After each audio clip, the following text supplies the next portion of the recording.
Para el YouTube. Ojalá que funcione bien. Buenas tardes, colegas que siguen esta clase a través de YouTube. Esperemos que esta vez funcione la grabación. Si están viendo esto es porque funcionó. Y si no, pues obviamente no, ¿no? Entonces, el día de hoy nos ocupa Ernst Junger, ¿no? Ernst Junger, o Ernst Junger, ¿no? Eh, una curiosidad, ¿no? Muchas veces hay autores que leemos y no sabemos cómo se pronuncia el nombre, ¿no? Yo leí el contrato natural y le decía Michael Serre, ¿no? Y fue ese ridículo que descubrí que es Michel Serre, ¿no? Por ejemplo, estoy leyendo Cultura y Simulacro, ¿no? De Jean Baudrillard, no sé cómo se pronuncia, o sea, y algunos ya ni siquiera lo intento, digo, es de ese güey, ¿no? O sea, saben qué, ¿no? Pero pues no los leí y no sabe cómo se pronuncia, ¿no? En fin, es el caso con Junga, ¿no? O Junger. Ernst Junger, eh, número uno, empecemos, ¿no? Ernst Junger no era filósofo. Ernst Junger era ensayista y escritor de ciencia ficción, y soldado, y psiconauta, sobre todo en la segunda mitad del siglo XX, ¿no? Muy conectado con experimentos con sustancias alucinógenas en la segunda mitad del siglo XX, aunque esa época no nos ocupa en esta ocasión, ¿no? Eh, Aunque sí tuvo grandes acercamientos con la filosofía. Si leyeron Superación de la Metafísica, Heidegger era un pensador bastante egoísta. Nunca cita a nadie después de Hegel. Después de Hegel no existe nadie para, para, para Heidegger por mucho tiempo. Después de Nietzsche, perdón. No hay nadie después de Nietzsche, ¿no? Solo hay un autor a quien cita, y es a Jung. Y él mismo confiesa, ¿no? Su increíble admiración a Jung, y Jung sin duda va a ser uno de los autores, junto con Spengler, que van a motivar su agenda y sus categorías para criticar la modernidad, ¿no? Y otra cosa, una cosa de Junger, es que Junger es un paladín del siglo XX, ¿no? Junger es un pensador que vive todo el siglo XX prácticamente, ¿no? Nace en 1895 y muere en 1998, con más de 100 años, ¿no? Junger vivió los años más difíciles de la modernidad, quizás, solo comparados con estos, ¿no? Vive la Primera Guerra Mundial, pelea en la Primera Guerra Mundial, pelea en la Segunda Guerra Mundial, viaja por Europa, por África, viene a México, estuvo en contacto con María Sabina, al parecer, en los años 60, viaja a Estados Unidos, experimenta con Hoffman con ácido en todos lados, en fin, estuvo... Junga vivió tanto que, por ejemplo, mi queridísima profesora Virginia López, que da clases, creo que da licenciatura también, especialista en idealismo alemán, lo conoció, ¿no? O sea, di una conferencia con él, ¿no? Bueno, en su honor en Barcelona en los 90, ¿no? O sea, digamos, imagínense un pensador que coexistió con Husserl, que coexistió en su sentido con Nietzsche y también con Virginia López, ¿no? O sea, que vivió todo el siglo XX, ¿no? Y, y, y como escritor, ¿no? Junga siempre, su sensibilidad se dejó afectar por esta experiencia tan cruda que fue el siglo XX y sus trabajos, bueno, justo plasman esto, ¿no? Junga nace en una familia intelectual, particularmente conectada con la química, su padre era químico. Esto va a relucir siempre en sus obras, particularmente de ciencia ficción, como siempre va a idealizar el trabajo del químico, del biólogo y particularmente quizás del entomólogo, ¿no? Junga va a crear una práctica entomológica, sería el término correcto, que llamaba la cacería sutil, ¿no? Que consistía en perseguir a un insecto durante todo el día, ¿no? Y ver qué hacía, ¿no? O sea, lo cazabas, pero nunca lo atrapabas, ¿no? Solamente contemplabas su comportamiento e intentabas, bueno, dar un testimonio de este comportamiento, ¿no? Eh, entonces, bueno, eso siempre va a ser un tema en la vida de Junga, ¿no? Esta idealización de una especie de ciencia bucólica, por decirlo de un modo, ¿no? Una ciencia que vuelve a la naturaleza. Quizás en su novela más famosa, sobre los acantilados de mármol, veremos aparecer a dos soldados vueltos entomólogos, ¿no? Que obviamente, bueno, van a ser avatares del mismo, ¿no? Otra cosa que marca su vida va a ser, ya dijimos, ¿no? Con este tema de la motivación bucólica, En 1911 se va a integrar al Wanderball, ¿no? Perdón, mi pronunciación del alemán, ¿no? Que es un movimiento juvenil en Alemania de regreso a la naturaleza, ¿no? Básicamente, digamos, una versión de inicio del siglo XX un poco más romántica de Boy Scouts, ¿no? O sea, básicamente se iban al bosque, acampaban, volvían a entrar en contacto con la naturaleza e intentaban romper, ¿no?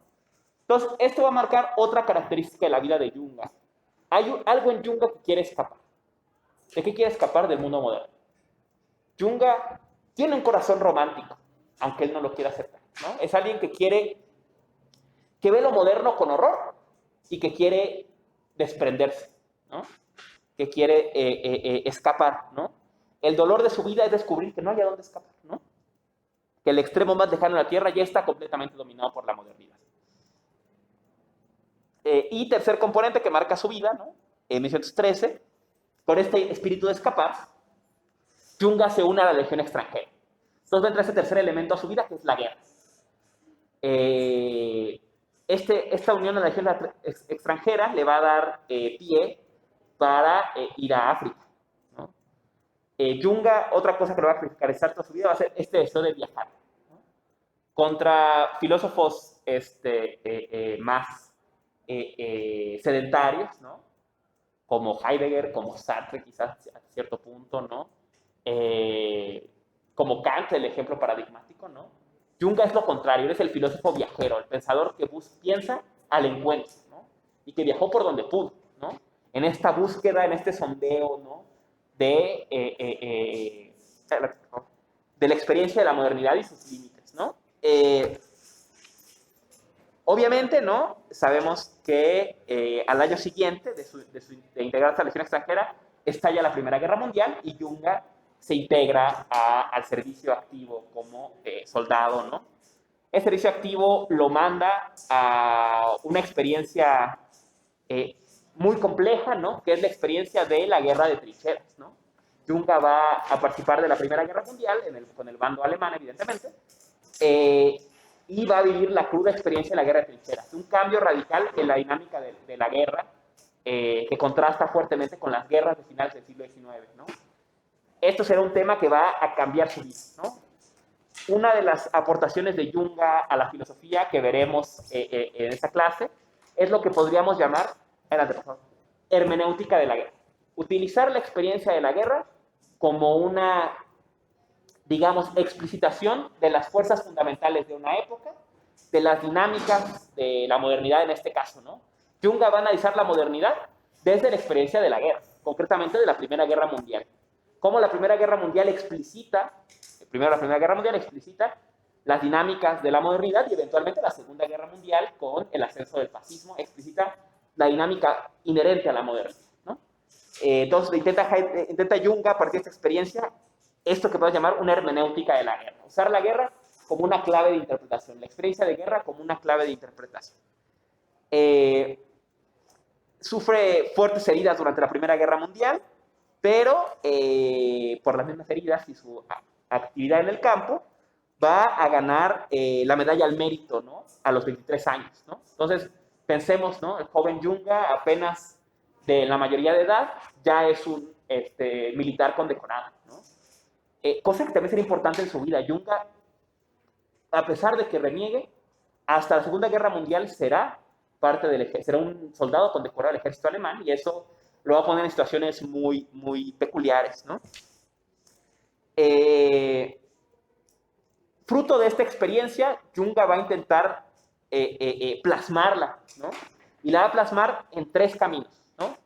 Uno, con una serie de ensayos, en que podríamos listar la movilización total, ¿no? Que es de 1930, ¿no? Un poco posterior. Fuego y movimiento, que es de 1920, no, 30 también, Fuego y movimiento, con primer camino. Segundo camino, este libro que les voy a mencionar está en la Biblioteca Central, no sé qué posibilidad hay ahí que lo revisen, es muy bello, que es con una serie de libros de fotografía. Entonces va a ser una serie de colecciones, al menos sé que hay dos, creo que son tres, libros de fotografía comentados. De hecho, una de las versiones de Fuego y Movimiento es el ensayo introductorio a este libro de fotografía, que no son fotografías de Junga, pero Junga las compila, de la experiencia de la guerra de trincheras, ¿no? Al menos recuerdo dos. Uno en que fotografía, digamos, los tanques, lo que él llamará los campos lunares, o sea, estas tierras destruidas por las bombas, ¿no? Que ya son tierras de nadie, que ya no sirven para nada, ¿no? Que han perdido toda su especificidad y han sido barridas por el fuego, ¿no? Las trincheras, ¿no? El alambre de púas, y la otra colección de libros en que va a intentar plasmar una imagen, una figura que él llamará después el soldado desconocido. Y esto es un libro que es una colección de retratos de soldados, ¿no? Retratos de soldados alemanes, ¿no? Intentando presentar a estos al soldado desconocido, ¿no? Y estos niños, ¿quiénes eran? ¿No? La más de ellas no regresaron a su casa, pero ¿quiénes eran? ¿No? Porque estaban ahí, ¿no? Y un poco forzarte a esta experiencia de confrontación, ¿no? Uno lee el libro y se encuentra con los ojos de afiles, ¿no? Que seguramente no volvieron nunca a su casa, ¿no? Y es una experiencia interesante. Entonces, al menos uno de estos está en la biblioteca central, ¿no? Y viene acompañado de una versión de Fuego y Movimiento.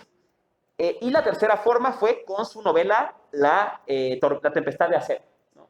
Una novela que, insisto, ¿no? Decíamos que Jung, además de ser un ensayista con fuertes motivos filosóficos, ¿no? Era un escritor de ciencia ficción, ¿no? Entonces, vamos a utilizar la ciencia ficción, así como lo hizo Stanislav Lem y otros autores, como una herramienta, un canal para mostrar las dinámicas del mundo moderno y hacia dónde tendía, ¿no? Entonces veremos cómo en su vida encontraremos estos pares muchas veces, ¿no? Una novela y un ensayo, ¿no? Como fueran dos formas de poner la cuestión. Aquí no es difícil recordar Más allá del bien y el mal y Zaratustra, ¿no? O sea, dos formas de expresar la misma cuestión. Una forma, digamos, desde la literatura, desde las alegorías, y otra forma desde el ensayo, ¿no? Y cómo estas obras se complementan, ¿no?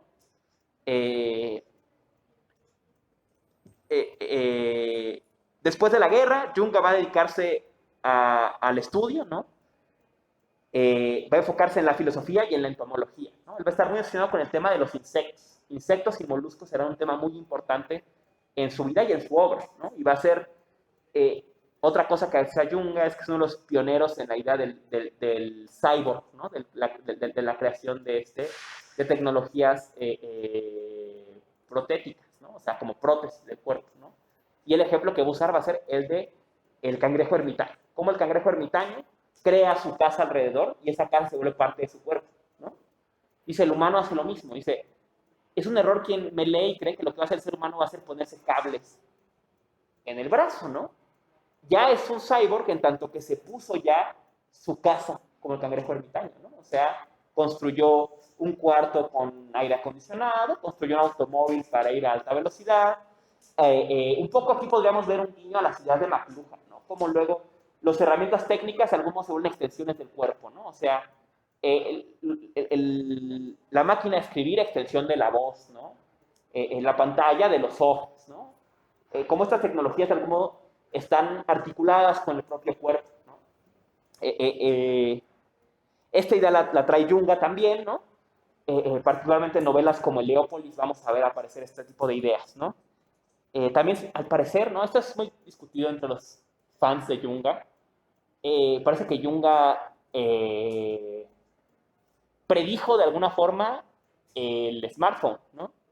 En Eumesville existe un dispositivo, no en Eumesville, perdón, en Heliópolis, que se llama el fonófobo, ¿no? Y el fonófobo es un dispositivo que está conectado a una red satelital que nos da toda la información de cualquier cosa que escaneemos con ese dispositivo, pero a cambio nos exige nuestra información, particularmente nuestra ubicación satelital, donde estamos en la Tierra, ¿no?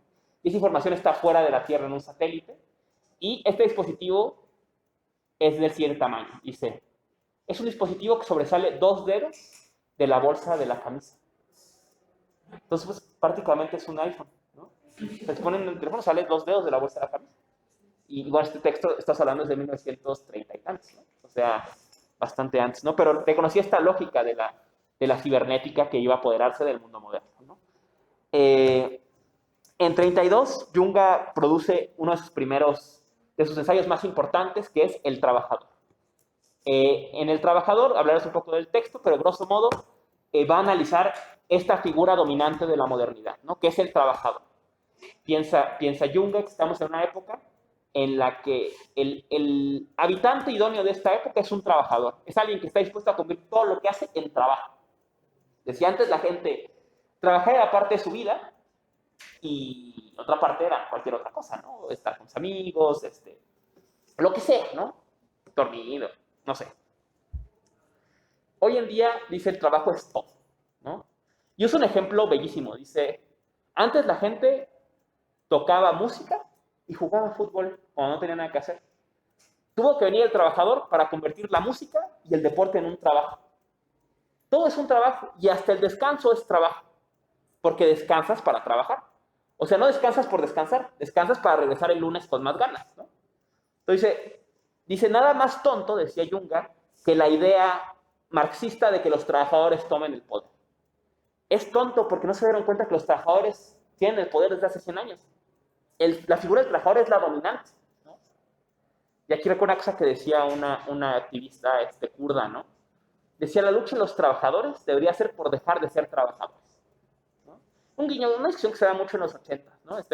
Otro ensayo, ¿cómo se llama? El ensayo sobre el descanso, un manifiesto sobre el descanso, algo así, que cierra con la mejor frase, ¿no? Dice, proletarios del mundo, descansar. Proletarios del mundo, descansar, ¿no? Entonces, es como un poco el eje del trabajador, ¿no? Y él crea esta figura, el trabajador, para entender el funcionamiento del mundo moderno. El trabajador es quien asienta al mundo moderno. Veremos que él va a pensar en 3 figuras en el mundo moderno. El soldado desconocido, el trabajador y el emboscado. Hablaremos de eso hacia el final.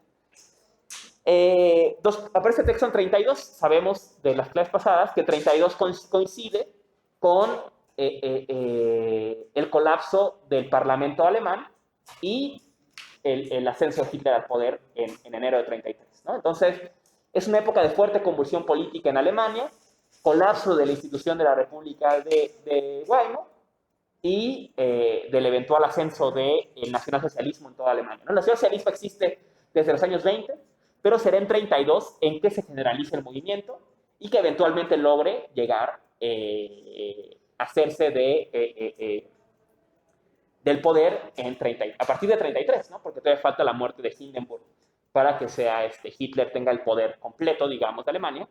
Pero, digamos, la revolución nazi, si bien se piensa que se da en los primeros meses de 33, se prolonga, digamos, a 32, ¿no? O sea, las batallas de la SA, todo este rollo, es en 32, ¿no? Entonces, en esta época aparece esta obra de Junga. Ahora, claro, Junga ha sido acusado, igual que Carl Schmitt, ¿no? De ser un pensador conservador. Sin duda que lo es, ¿no? De ser un pensador antimoderno, sin duda que lo es, ¿no? De ser un pensador, pero algo hay que decir, ¿no? Una de las características del nacionalsocialismo es, igual que de los comunistas alemanes, como Thälmann y demás, es su obrerismo, ¿no? Entonces está en la época en la que las 2 grandes fuerzas políticas propugnan por llevar a los trabajadores al poder, sean a través del modelo nacionalsocialista o a través del modelo comunista nacionalista que tiene Thälmann, ¿no? En esta época, y el Partido Comunista Alemán. Entonces, que Juncker se levante contra el trabajador en la época en la que es claro que el trabajador va a hacerse de poder en Alemania, ¿no? Es sin duda importante, ¿no? Obviamente, ¿no? Una vez que ascienden los nazis al poder, Juncker entra en una situación compleja. Por un lado, Junga pareciera el paradigma del intelectual nazi, ¿no?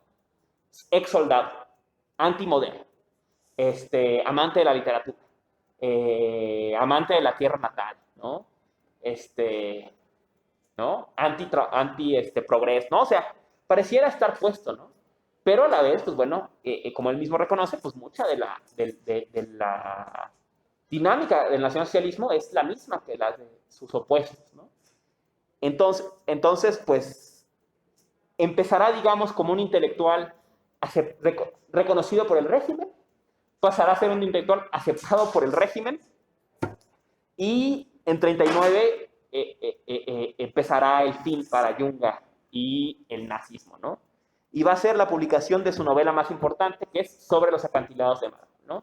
Una novela muy bella, muy, muy dura, que justamente no es difícil darse cuenta que es una alegoría de la ciencia del nacionalsocialismo, ¿no? Pensemos que aparece en 39, o sea, en la época, antes incluso de la invasión a Polonia, ¿no? Porque Polonia se invade en septiembre, si no me falla la memoria, ¿no? Entonces creo que esta novela aparece antes de la invasión a Polonia, y lo que es seguro es que se produce antes de la invasión a Polonia y antes del inicio de la Segunda Guerra Mundial, ¿no? Entonces, en esta novela, Junga ya vislumbra los campos de concentración. ¿Qué hay que decir? Que los campos de concentración existen desde el 33, ¿no? Como una institución creada por la SA, ¿no? Se van a sistematizar y generalizar hacia 40, ¿no? Pero no es que no existieran antes, ¿no? Y va a ser una novela, grosso modo, ¿no?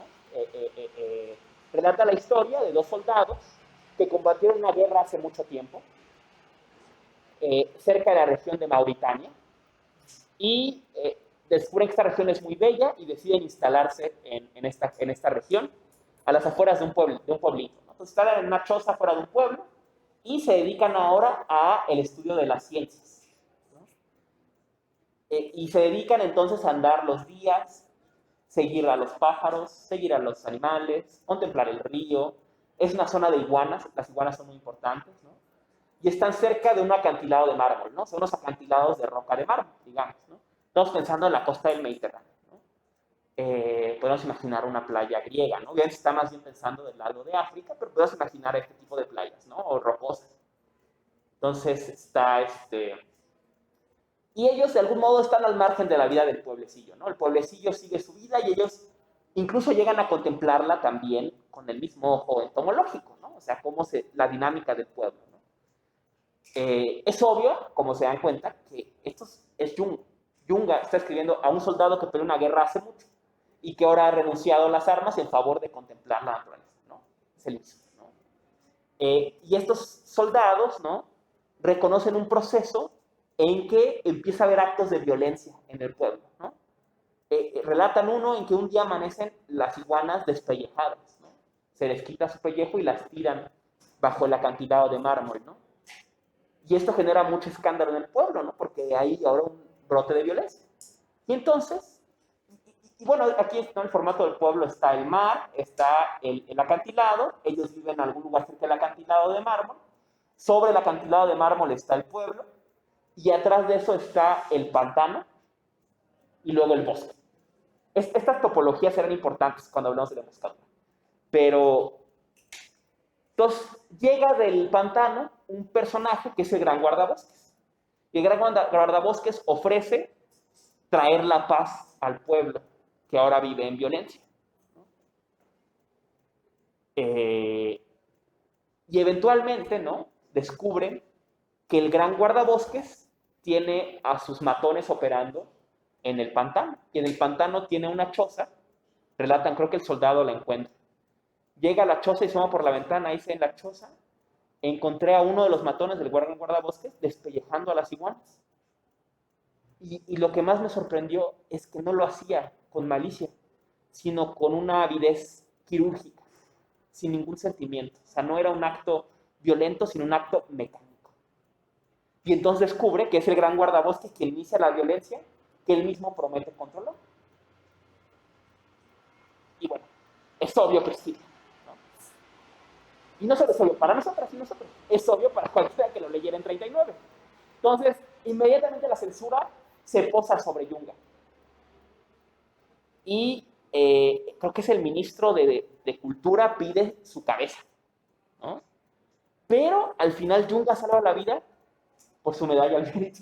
Como era un soldado condecorado, no lo podían matar. Pero encuentra una oportunidad excelente de hacerse de él, que es, esto coincide con la ocupación de Francia. Entonces, dicen, ¿a quién mandamos? Pues mandan a Junga a sumarse a la ocupación francesa.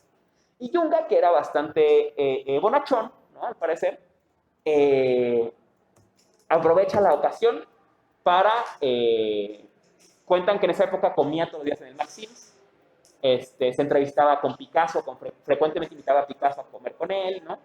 Digamos, inserta en la escena intelectual francesa, ¿no? Un poco, una cosa que acusaba ya Sartre, ¿no? O sea, nos ocupan los alemanes y todo el mundo hace como que no pasó nada, ¿no? Y todo es maravilloso. Y Junga participa de esto, ¿no? O sea, él aprovecha esa ocupación como una oportunidad de entrar en contacto con la intelectualidad francesa. Y bueno, algo más que decir, ¿no? Junga tenía un hermano, ¿no? Friedrich Junga. Ernst Junga eran dos Friedrich y Ernst, ¿no? Friedrich era experto en mitología griega, particularmente en los mitos dionisíacos. Y era amigo muy cercano de Heidegger. Entonces, a través de esta amistad, Friedrich le cuenta a Heidegger de su hermano, de Ernst, y de sus novelas y demás. Y Heidegger queda enamorado de estos trabajos, ¿no? Particularmente del trabajador. Y la abolición total, ¿no? O sea, Heidegger en su obra va a citar ambos conceptos, ¿no? La figura del trabajador y el concepto de abolición total. Y alguna vez el concepto del proceso frenético. O sea, va a apropiarse conceptos de Jung. Cuentan, ¿no? Que no eran precisamente amigos, ¿no? Pero sin duda Heidegger lo admiraba mucho, ¿no? El propio Heidegger habla en este texto que les dejé sobre la línea, que es la carta que le envía Jung a Heidegger cuando Heidegger cumple 60 años. Y luego Heidegger le contesta cuando Jung cumple 60 también. Relatan que solían entrevistar en la Selva Negra, ¿no? Después de la censura de Heidegger, Jung lo iba a ver en la selva y caminaban y narran, ¿no? Dice, cuando caminamos en el río, ¿recuerdas que te comenté tal cosa, no? Y también Heidegger comenta que en algún momento después de la salida del rectorado, creo, o sea, por ahí de 35, Heidegger hace un seminario clandestino del trabajador en Freiburg, ¿no? Se intenta ponerlo a discusión, ¿no? Hasta que la censura nazi lo descubre y lo detiene, ¿no? Detiene el seminario, ¿no? Entonces, nos imaginamos de esta influencia en esta época tan convulsiva, ¿no? O sea, cómo tal vez Jung no encuentra eso en Heidegger, pero sí Heidegger en Jung un espíritu afín, ¿no? Que lo acompaña en su época más oscura, ¿no? Que es la época, bueno, de la vacía del rectorado hasta la censura, ¿no? Pero seguro esta amistad tampoco ayudó a Jung, ¿no? Tampoco lo ayudó mucho ser amigo del intelectual apestado, ¿no? En fin, continuamos con un poco acerca de su biografía. En 44 acusan que estar conectado en esta famosa conspiración de la bomba de Strassenberg, creo que se llama. Ese intento que hubo de asesinar a Hitler, ¿no? Que iban a poner una bomba en una reunión. Acusan a Jung de estar vinculado porque por ser amigos suyos tuvieron que ver y finalmente es la excusa perfecta para darlo de baja del ejército. Pero coincide con la caída de Berlín, ¿no? Entonces pues, se salva, digamos, de mayor consecuencia. En 65 empieza a publicar sus obras completas, dedica los años 50, 60 a viajar. En 70 publica Aproximaciones, que es una especie de diario de experiencias con psicotrópicos, ¿no? Experimenta con éter, con LSD, experimenta con hongos, con peyote aquí en México, ¿no? O sea, y hace un diario en que analiza, digamos, los efectos de estas sustancias en la experiencia y demás, ¿no? Que aparece en 70, ¿no? Tiene contacto con Hoffman en esta época también. Y en su última época, digamos, en 77 publica otra diada, ¿no? Una novela y un ensayo, ¿no? La novela es Eumesville y viene emparejada a La emboscadura, ¿no? Entonces podríamos hablar de un primer par, ¿no? Que sería La abolición total y La tempestad de acero. Un segundo par que podría ser El trabajador y quizás Sobre los acantilados de mármol, ¿no? El Leópolis sobre los acantilados de mármol, ese tipo de novelas. Y luego, este último par, digamos, que sería La emboscadura, junto con Eumesville, ¿no? En estos textos de 77, Jung intenta imaginar una tercera imagen en la modernidad, que es alguien que es capaz de romper con este proceso, ¿no? Y este personaje es el emboscado en La emboscadura y el anarca en Eumesville, ¿no? Hablaremos un poco de eso cuando veamos el texto. En los últimos años, aunque parece, ya en este texto seguro, si lo revisaron, seguro lo notaron, las referencias bíblicas abundan, ¿no? Particularmente el mito de David y Goliat, ¿no? Que es, claro, la imagen, ¿no? El leviatán de la modernidad y el individuo que se le enfrenta con una onda y una piedra, ¿no? Que es una imagen política muy poderosa, ¿no? Ya lo dijo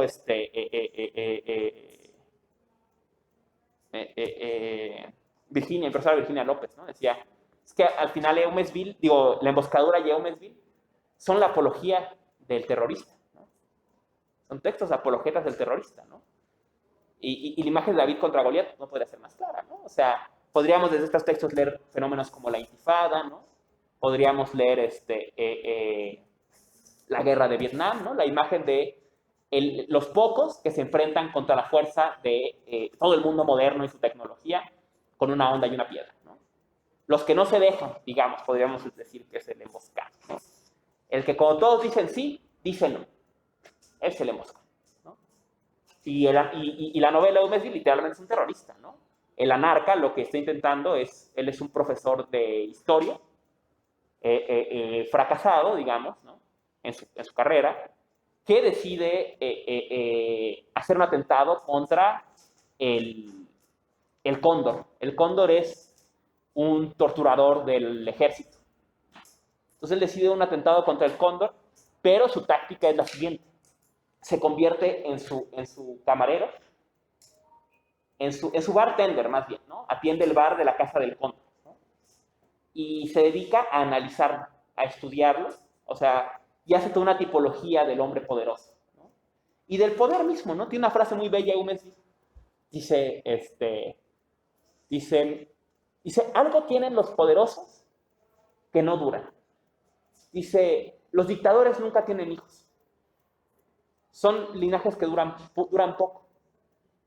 Yo lo sé, dice, porque mi padre y mi hermano tenían siempre una bandera colgada fuera de la casa. Y esa bandera era de quien hubiera ganado. Y yo sabía que en el closet estaban las banderas opuestas. Cuando ganaban los fascistas, se colgaba la bandera fascista. Cuando ganaban los comunistas, se colgaba la bandera comunista. Y ya está, ¿no? Y nosotros seguíamos y estos regímenes caían, ¿no? Dice, algo tiene el poderoso que es como una enfermedad, ¿no? O sea, que pronto muere de su propia hibris, ¿no? Entonces, está intentando el personaje, el anarca de Umesville, este análisis del poderoso, analizando al cóndor, para eventualmente perpetrar su atentado con una bomba y escapar al bosque, ¿no? Entonces, estos temas son, digamos, su última aportación en su obra. Y al parecer, para los últimos años de su vida, Yunga, no sé, conmovido por todas esas experiencias, se convierte al catolicismo, ¿no? Y ya, digamos, muere como católico, ¿no?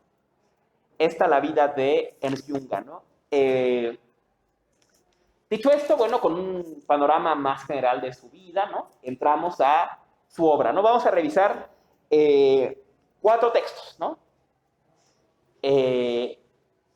Intentaré hacer mención de otros, ¿no? O sea, sobre el dolor no lo vamos a ver, pero intentaré mencionarlo. El trabajador no lo vamos a ver, pero intentaré mencionarlo, ¿no? Y demás, ¿no?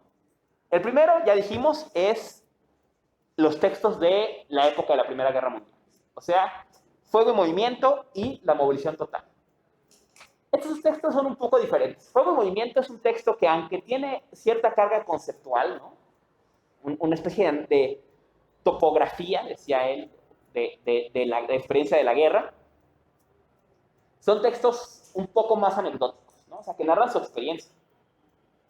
Mientras que La Movilización Total es un ensayo que pretende, digamos, un análisis de la guerra moderna, ¿no? En su momento, o sea, de la guerra de la Primera Guerra Mundial, ¿no? Entonces, por eso me parece más interesante ver que vieran la Movilización Total, aunque algo de Fuego y Movimiento sin duda es muy, muy sugerente, ¿no?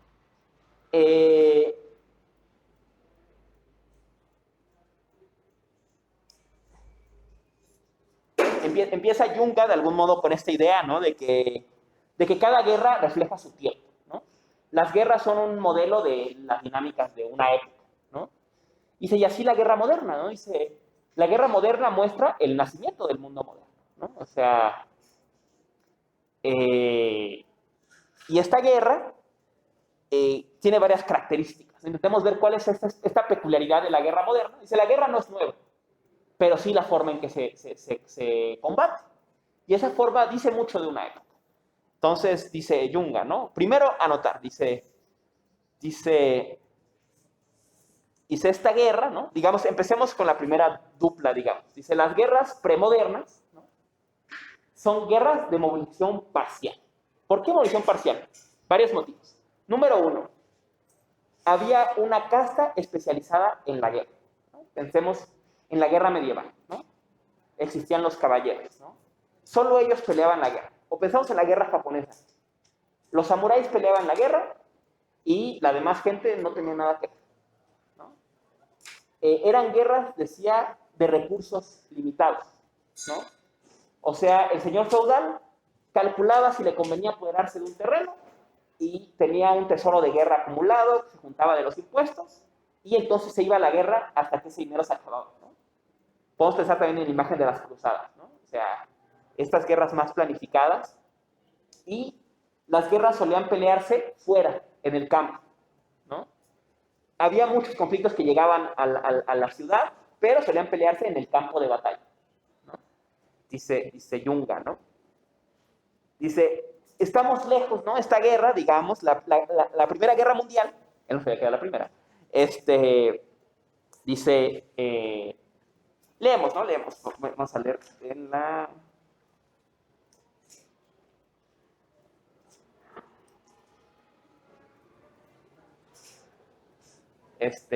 leo y voy brincando un poco pasajes, ¿no? Dice, la movilización parcial corresponde, por tanto, a la esencia de la monarquía. Esta sobrepasa sus medidas en la misma proporción en que se ve forzada a dejar que en los equipamientos bélicos participen las formas abstractas del espíritu, del dinero, del pueblo, en suma, los poderes de la naciente nacional democracia. O sea, termina la guerra, la movilización parcial cuando empiezan a entrar estos elementos, la economía, la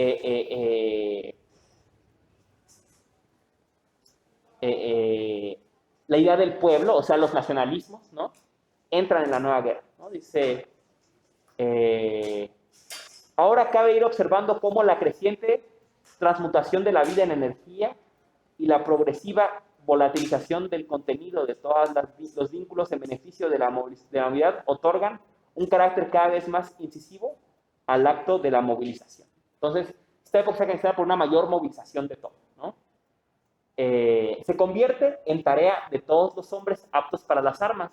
Así es como el enorme aumento de los costes hace imposible sufragar con un tesoro de guerra. Fijo los gastos de la conducción del conflicto. Para mantener en funcionamiento la maquinaria es menester recurrir antes bien a toda la clase de empréstitos, alistar incluso el último penique ahorrado. Así es también como la imagen de la guerra, en cuanto a acción armada, va penetrando cada vez más en la imagen más amplia de un gigantesco proceso de trabajo. Surgen los nuevos ejércitos del tráfico, del abastecimiento, de la industria, de armamento, el ejército del trabajo en general. Leemos de más adelante, ¿no? Dice,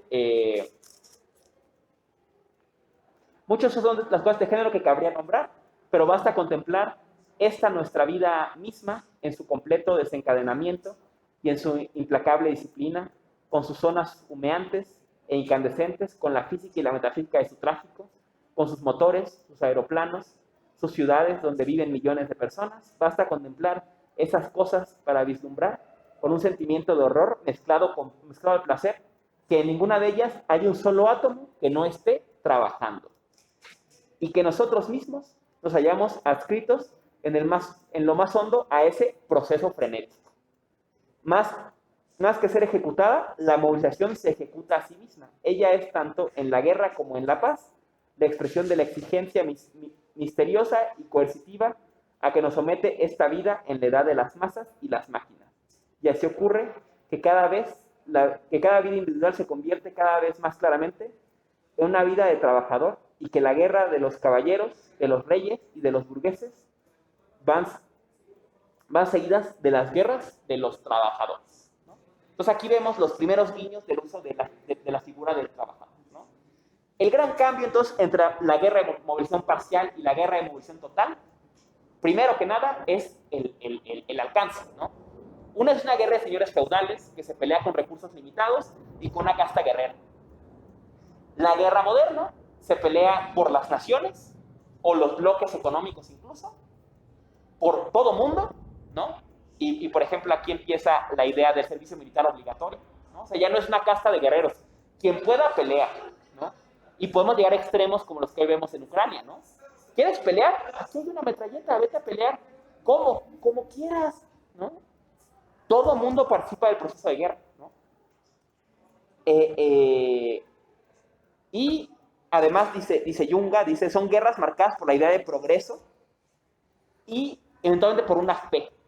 O sea, son guerras que no es claro a dónde van. Volvemos al ejemplo contemporáneo. ¿Cuál es el plan de Putin en la ocupación de Ucrania? ¿Es que caiga Donbass? ¿Es asegurar el control de Crimea? ¿Es recuperar el flujo de agua a la región de Crimea y romper las presas creadas por el gobierno de Kiev?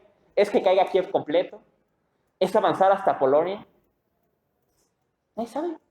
Nadie sabe cuál es el objetivo, ¿no? Es un objetivo que se desdibuja. Y pensemos en las guerras más modernas. ¿Cuál es el objetivo de la guerra del narco? Que se acabe el narco. ¿El narco va a decir, me rindo? No, no hay ningún objetivo.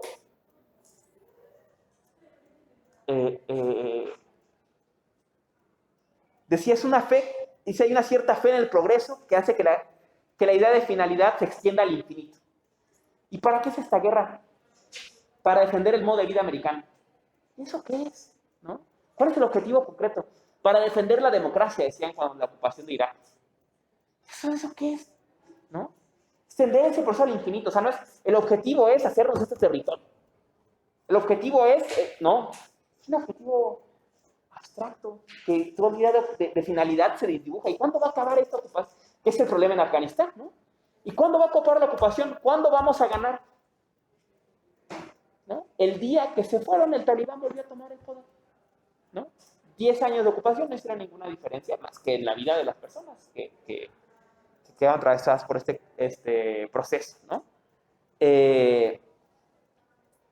Y finalmente dice Yunga, ¿no? Entonces, primero es este cambio, una abolición parcial o una abolición total. Ahora todo el mundo tiene que entrar.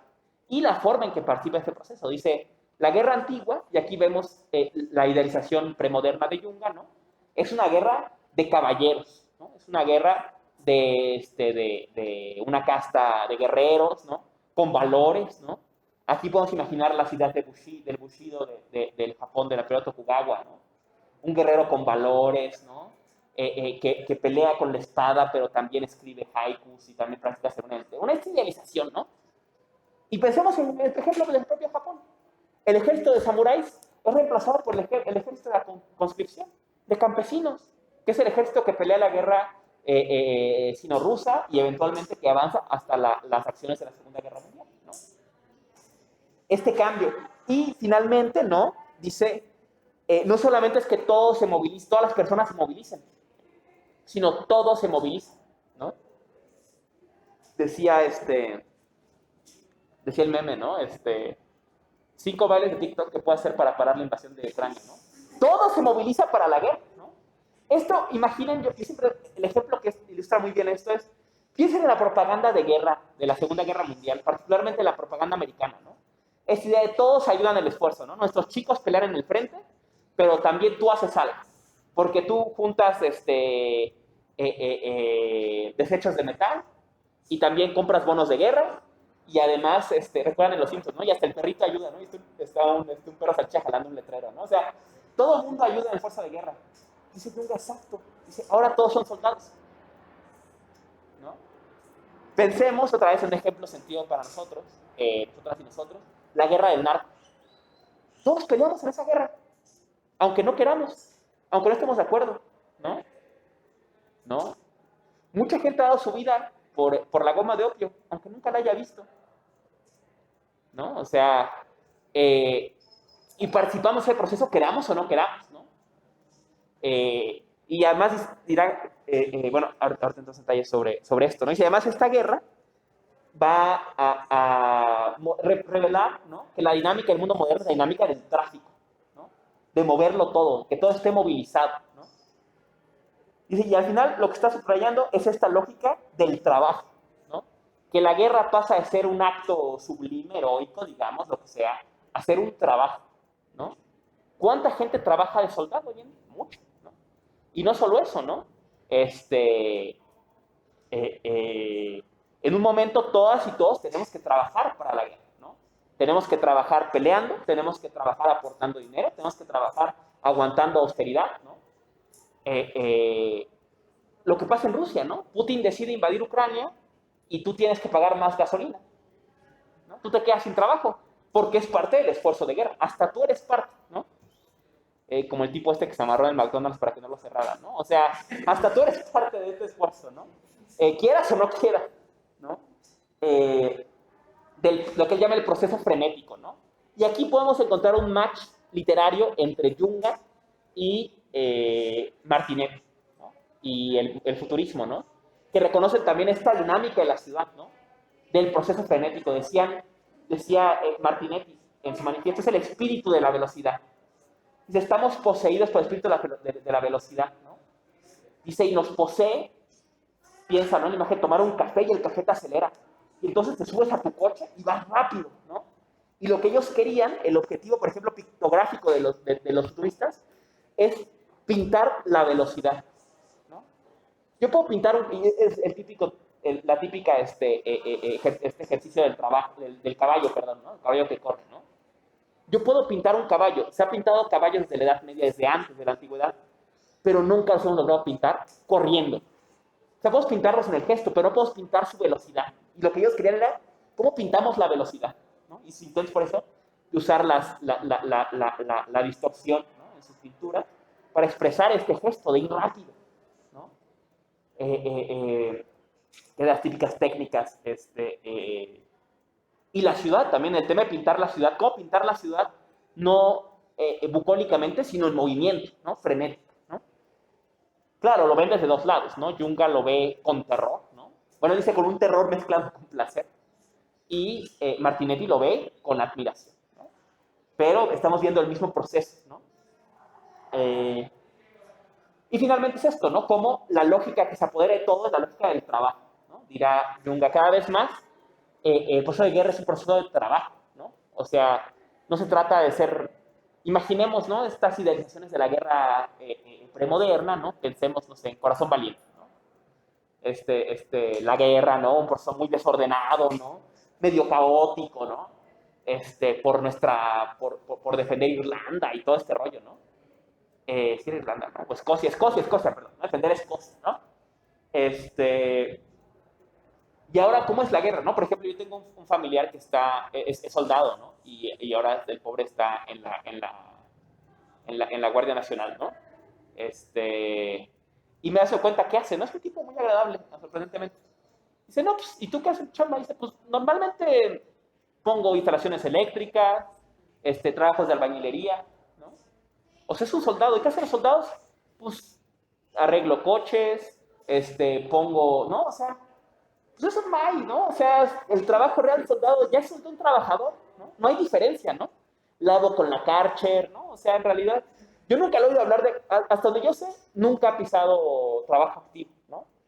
Ni ha agarrado una pistola, ¿no? O sea, su trabajo es de este tipo, ¿no? Construir, ¿no? Estar arreglando ahí la tubería de un lugar, que jale chido, no sé, ¿no? Entonces se convierte en un... No es corazón valiente, ¿no? Es este proceso de trabajo, ¿no? El soldado se convierte en un trabajador, ¿no? Y pensemos, ¿no? En el ideario de la Segunda Guerra Mundial, ¿no? En Marilyn Monroe, con el mono trabajando en la fábrica, ¿no? Este es el ideario de esta guerra, ya no son guerras de soldados, de estos héroes premodernos, ya no es la guerra de Aquiles, es la guerra del trabajador, ¿no? Y donde eventualmente lo que subyace es la idea es que es una guerra de recursos, ¿no? De que quien mejor produce, más produce, va a ganar, ¿no? Y este proceso, dice Junga, tiene las siguientes consecuencias, ¿no? Una, dice, estamos en la época de la no diferenciación entre guerra y paz. Esto quiere decir que si todos peleamos, en el fondo la guerra y la paz dan igual. Dice, por ejemplo, usa el ejemplo de los planes quinquenales, ¿no? Antes la economía planificada era solo para la guerra. Ahora se planifica igual en la paz. Un ejemplo de esto. Originalmente el color del logo de Pepsi era amarillo. Pero Pepsi cambia al rojo, blanco y azul para apoyar la Segunda Guerra Mundial. Pero después de la guerra no vuelve a ser amarillo. Porque para Pepsi la guerra nunca terminó, ¿no? O sea, sigue el proceso, ¿no? Otra característica, muy sentida aquí en México, por supuesto, es lo que él llama la democracia de la muerte. O sea, si todos somos soldados, todos nos morimos parejo, ¿no? Usa el ejemplo él, dice el Fuego en Movimiento, dice, es curioso, uno pensaría que entre más avanza la tecnología armamentística, más precisa va a ser, pero no es así. Dice, las armas no tienen a ser más precisas, al revés, tienen a matar a más gente. Y usa el ejemplo, claro, que se empezó a usar en esta época, del ataque aéreo. O sea, un flechazo, un espadazo distingue, un flechazo distingue, hasta un balazo. Pero una bomba que avientas, pues, no distingue entre soldados y civiles, ¿no? Y lo estamos viendo otra vez en los casos de las guerras modernas, ¿no? Se avienta una bomba y se mueren todos parejos, ¿no? No es como que ya sea la bomba, incluso, ¿no? En el caso de nuestro tiempo, los ataques de drones no distinguen, ¿no? No distinguen si se mata a civiles o a soldados. Y más en casos como la guerra del narco, ¿no? Estamos como el caso de Jorge Javier, ¿no? En Monterrey. Te matan, eras narco. Oye, pero es que estaba en la universidad, no, seguro eras narco. Te vuelves narco en el momento en que te matamos, ¿no? Automáticamente, ¿no? Y las balas no conocen distinción, ¿no? Y en el caso de Jorge Javier, bueno, hoy se sabe que los mató, no murieron en el fuego cruzado, los mató el Ejército de México, ¿no? Por haber visto lo que pasó, se los ejecuta afuera del TEC de Monterrey, ¿no? Entonces, esta democracia de la muerte, ¿no? Todos nos morimos parejos, ¿no? Y insisto, pensé en la imagen del ataque aéreo, ¿no? Y el paradigma que él no pensó fue la bomba atómica, ¿no? La bomba atómica mata parejo, ¿no? Y no distingue entre soldados y civiles, ¿no? Otra vez pensemos en Putin, ¿no? Que iba a cargar solo contra objetivos militares de Ucrania, ¿no? Iba a desarmar militarmente Ucrania en la ocupación. Y bueno, se ha cargado parejo, ¿no? Con todo el mundo, ¿no? Dice, este proceso requiere poner todo disponible, ¿no? Aquí vemos un guiño del concepto heideggeriano de Gestalt, ¿no? Esa estructura de emplazamiento o estantería, ¿no? La guerra requiere que todo esté disponible para la guerra, ¿no? Pensemos otra vez en la Segunda Guerra Mundial, ¿no? Todo tiene que estar, ¿no? El metal, ¿no? Los recursos, por supuesto, la comida, ¿no? Todo está preparado para darlo a la guerra, ¿no? O sea, no nada más esta cantidad de recursos, todo lo demás sigue igual, no. Todo se articula para el proceso de guerra, ¿no? Dice, y va acompañada también de una idea cada vez más ambigua, ¿no? Dice, los países se convierten en fábricas, en grandes fábricas, y la guerra en el gran mercado, ¿no? Se produce, y la guerra consume, ¿no? Y aquí está esta lógica económica en la guerra que no existía en la guerra premoderna, ¿no? Finalmente dice, hay que confesar, ¿no? Que cada vez es más claro que no hay diferencia entre bandos, ¿no? Estamos en la era de las masas. Dice, la gente se ha convertido en masas, en público, ¿no? Y estas masas son movilizadas por sus dirigentes y las pobres masas, dice, creen que eligen entre uno y otro, ¿no? Le llama la ilusión óptica de la elección, ¿no? Dice, ellos creen, y estamos pensando en el fin de la República de Weimar, ¿no? Que si votas a estos, recordemos a Homero Simpson, ¿no? Yo voté por codos, a mí también yo voté por codos. O sea, como tiene esa diferencia, ¿no?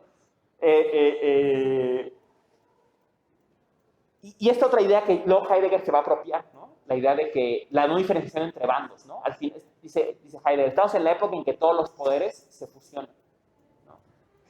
Me decía Rebeca ahora, a ver, Emiliano, pero explícame, ¿no? En este conflicto, ¿a quién apoyamos? ¿No? En el conflicto de Rusia y Ucrania. Le digo, pues a nadie, ¿no? ¿Cómo apoyar a los fascistas de Kiev? ¿Cómo apoyar al gobierno totalitario de Rusia? Si yo no apoyo a nadie, ni a la OTAN, ni a la democracia, ni a nadie, ¿no? Yo siento compasión y dolor por otro pueblo que está atravesado por la guerra, como el mío, ¿no? Todos seguramente, espero que ustedes, ¿no? En mi caso sí, hemos perdido gente en esta guerra, ¿no? Amigos, queridos, familia, ¿no?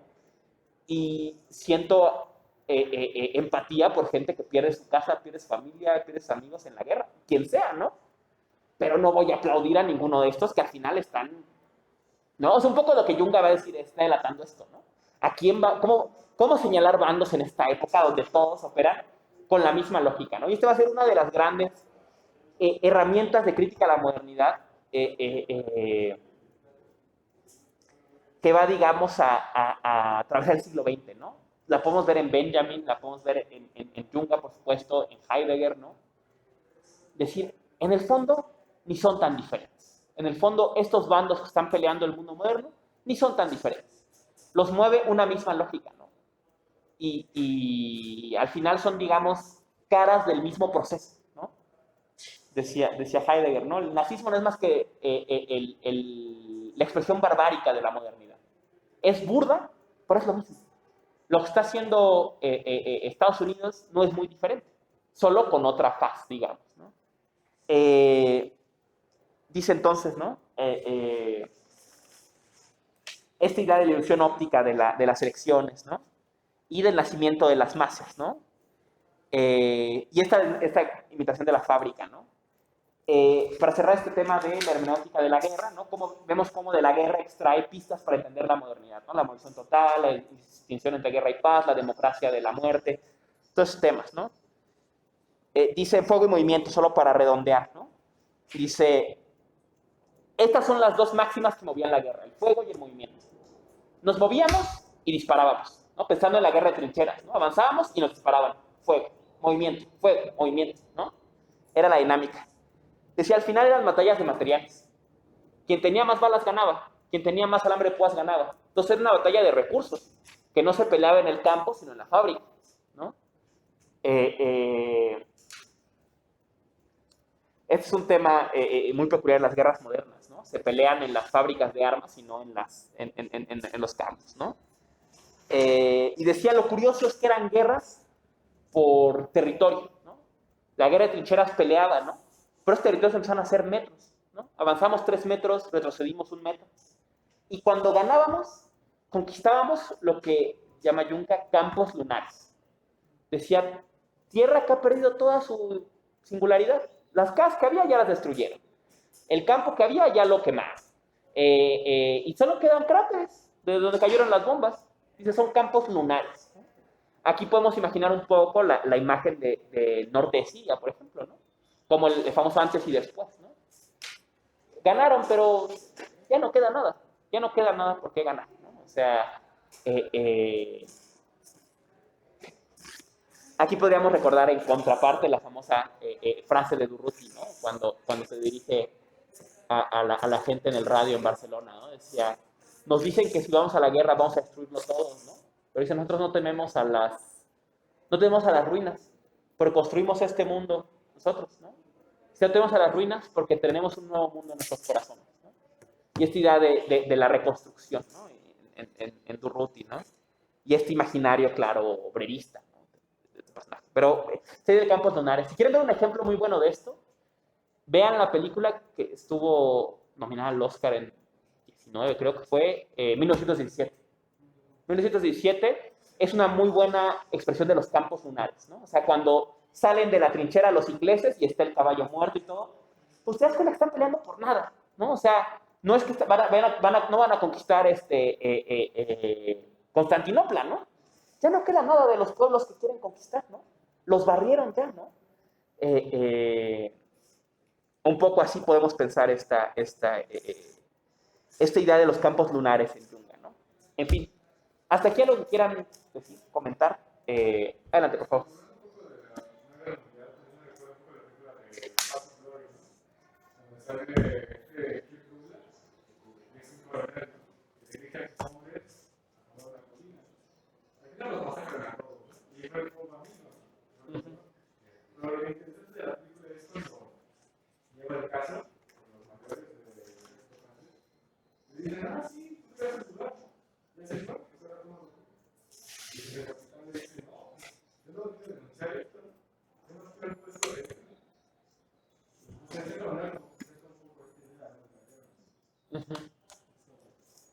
Sí, ¿no? Y se ve como este proceso de consumo de recursos, ¿no? Decía Juncker. Decía, es guerra de máquinas, ¿no? Y las máquinas, dice, por ejemplo, el cañón tiene el cuerpo, ¿no? Tiene su mecanismo y tiene un resorte más, que es la persona que jala el gatillo, ¿no? Y todos esos recursos tienen que producirse, ¿no? Incluidas las personas que jalan el gatillo, ¿no? Son recursos que también tienen que producirse en esta máquina de guerra, ¿no? Bueno, de ahí podríamos pensar una canción con el concepto de Foucault de máquinas de guerra, ¿no? Cómo se ha usado para pensar la experiencia en Sudáfrica y demás, ¿no? En fin, pero con esto podríamos cerrar esta experiencia de la hermenéutica de la guerra, ¿no? Esta experiencia de la Primera Guerra Mundial y cómo Jung la utiliza para analizar la modernidad, ¿no? La modernidad, en pocas palabras, es la época del trabajador, en que quien vive en esa época es el trabajador y la forma de habitar es el trabajo. Todo está movilizado en esta misma lógica y la guerra es solo una excusa para hacerlo. Y desde ahí, ¿no? Saltamos sobre la línea, ¿no? A esta carta a Heidegger, ¿no? Intenta, obviamente, es una carta curiosa porque obviamente Jung quiere interpelarlo en sus propios términos, ¿no? Quiere un poco hablar en la lengua de Heidegger, ¿no? Texto de 49, ¿no? Este es un texto de posguerra ya, de la Segunda Guerra Mundial.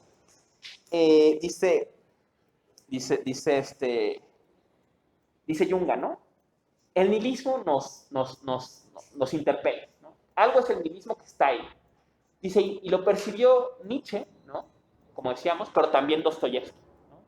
Dostoyevsky también lo intuye. Y es esta idea, ¿no? De este intento de leer a Nietzsche y a Dostoyevsky de la mano, que también lo tendrá Nikitán años después.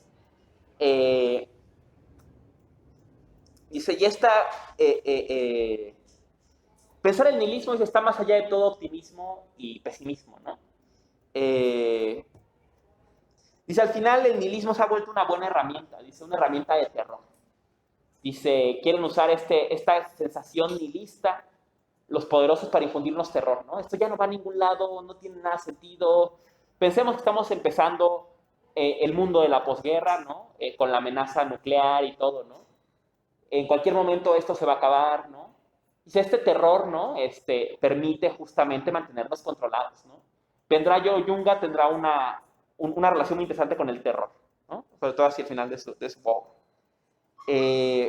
Entonces hay que intentar no temer, ¿no? Sino entender qué es el nihilismo, qué es esta experiencia. Dice Junga, pero eso no podemos saber. Dice, definir el nihilismo, dice Junga, sería como descubrir el agente cancerígeno. No es la cura, pero sería el inicio. Pero no podemos, porque la esencia del nihilismo, y aquí algo calcado de Heidegger, es la nada, es el nihil, ¿no? Y cómo la nada va a tener cabida en el discurso. Dice, la nada solo podemos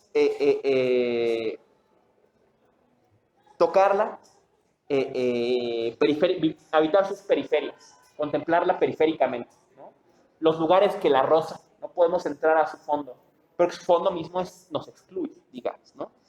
Bueno, dice Junga, esta experiencia, ¿no? del terror, del nihilismo, ¿no?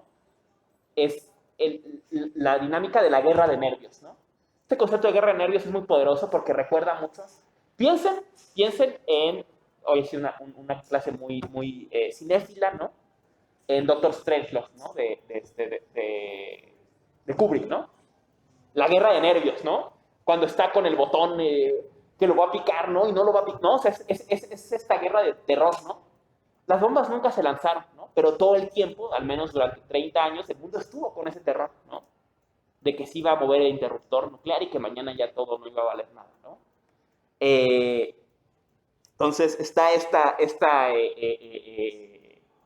es la guerra de nervios, ¿no? Dice Jung, no, vamos a intentar entender el nihilismo y no dejarnos consumir por el terror que intentan infundirnos, ¿no? Ya vimos el problema de entender el nihilismo, que sería entender la nada, y la nada solo la podemos tocarla periféricamente, ¿no? Entonces dice Jung, al menos intentemos hacer una topología del nihilismo, ¿no? Una descripción del nihilismo. ¿Cómo es el mundo del nihilismo? E intentar de eso aclararnos algunas cosas, ¿no? Y aquí Jung va a intentar desmentir algunos mitos del nihilismo y veremos aquí cómo el concepto de nihilismo evoluciona desde Nietzsche a Jung, ¿no? Dice Jung. Número 1, primer error, el nihilismo no es el caos. El nihilismo no se expresa como caos. El nihilismo se expresa fundamentalmente como orden. ¿Como cuál orden? Como el orden del taller. El nihilismo no desordena, ordena todo. A lo que piensa ordenarlo todo. Y en cambio, una de las mayores amenazas, dice, el nihilismo opera con el orden técnico. Y su mayor amenaza es el caos, ¿no? Y él piensa,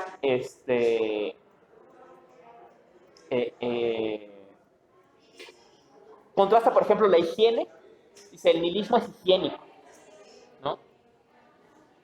Todo lo ordena, lo limpia, lo blanquea, como decimos hoy en día, ¿no? Dice, lo opuesto a esta experiencia, dice, es la borrachera. Y aquí vemos, ¿no? Un guiño a la dinámica polino-dionisiaca, ¿no?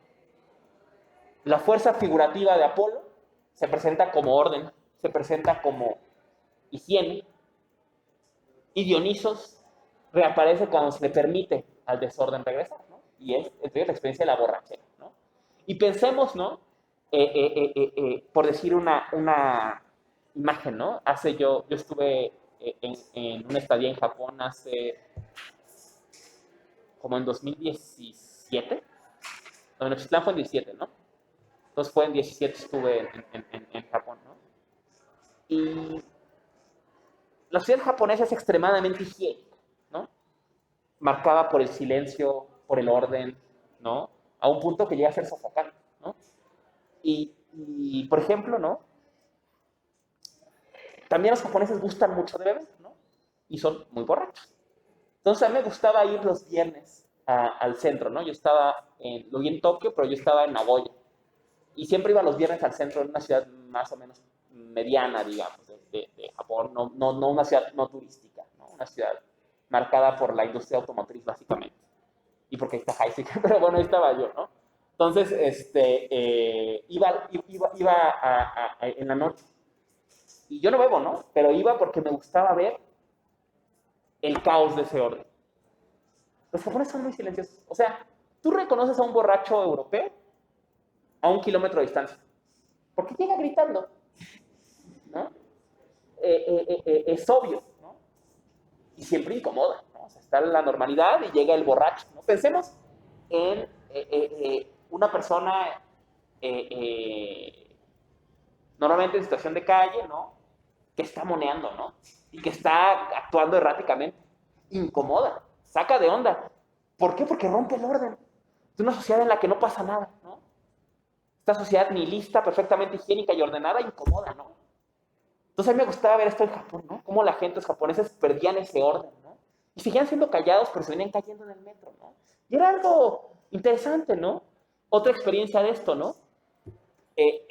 La capital cultural del mundo moderno, ¿no? Que sin duda, para bien o para mal, es Los Ángeles, ¿no? Está marcada por kilómetros y kilómetros de gente en situación de calle, ¿no? Entonces coexisten los restaurantes de lujo con personas inyectándose en la calle, ¿no?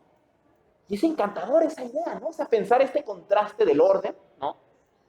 Imaginemos, ¿no? El restaurante de Hollywood, ¿no?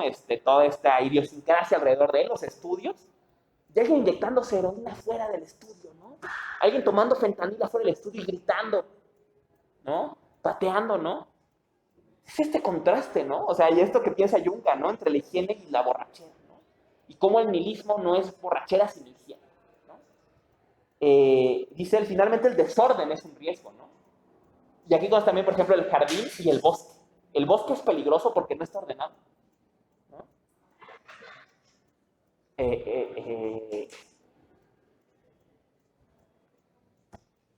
Otro caso dice, el nihilismo no es enfermedad. Ese es otro, y esa es una idea nietzscheana, ¿no? El nihilismo como enfermedad. El nihilismo es enfermedad. El nihilismo se expresa como salud. Y uso un ejemplo poderosísimo que a mí me encanta, que es el del deporte. Dice, la época del nihilismo ha normalizado el máximo nivel de salud. Pensemos, ¿no? En el boom del fitness de los años 80 para acá, ¿no? El máximo nivel de salud es lo esperado, ¿no? Dice, al punto que el rendimiento de la máquina humana cada vez se espera que sea más, ¿no? Y eso se impone en el récord deportivo como el paradigma, ¿no? Que se espera que siempre el cuerpo humano dé más.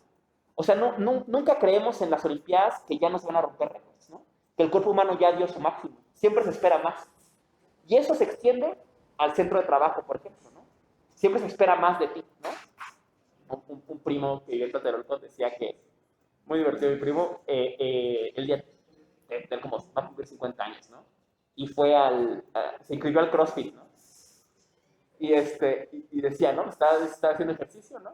Y entonces me decía el entrenador, dame más, dame todo, ¿no? Fuerte, duro. Y yo decía, a ver, cabrón, número uno, no me gusta que me estés gritando al oído, dame más, ¿no? Número dos, no vengo para que me pinches y grites, no, es que para que le eches ganas, no, ¿cuál ganas? Yo le echo las ganas que yo quiero, ¿no? Y a últimas yo estoy pagando, ¿para qué me vas a gritar, no? Pero es esta idea, ¿no? O sea, y sí es cierto, ¿no? O sea, el nihilismo se expresa como esta salud, ¿no? Y aquí Junga, es otro texto que no podemos tocar, que es sobre el dolor. Dice, esta época a lo que más le temes al dolor, a las cosas que duelen. Porque un poco en lo que hablaba, alguien comentó el tema de la náusea en algunas clases, ¿no? Decía, el dolor nos enraiza al cuerpo y al mundo, ¿no? Cuando nos duele, no somos la subjetividad inconscionada, ¿no? Somos nuestra pancita que nos duele, ¿no? Y nos regresamos a ese mundo, ¿no? Y en este mundo nada duele, ¿no? Es la sociedad del analgésico, ¿no? Y estamos completamente abstraídos de este mundo porque no nos duele, ¿no? Tiene que volvernos a doler, ¿no? Y no solamente emocionalmente, sino incluso físicamente, ¿no? Este rescate del dolor, ¿no? Que Junga va a pensar y que luego Heidegger intentará guiñar, ¿no? La sagrada y doliente opresión, ¿no? Dice Heidegger, el problema es que la falta del ser no nos duele, no la sentimos, ¿no? Dice, no nos duele la huida de los dioses, dice en los cursos de Heidegger. Dice, lo que logra el poeta es que le duela. Y en ese dolor logra captar el rayo de los dioses que se han ido. Dice, la madre de la gente no sabe que los dioses se han ido, ¿no? Y aquí otra vez está saliendo a relucir mucho, ¿no? ¿Qué no sabe que Dios ha muerto? Decía Zaratustra cuando se encuentra al equilibrista, ¿no? ¿Por qué no sabe, no tenía noticia de que Dios ha muerto? ¿No? Esta idea, ¿no? De este dolor que se pierde, ¿no? Entonces, otro mito, el nihilismo es salud, ¿no? Digo, el nihilismo es enfermedad, ¿no?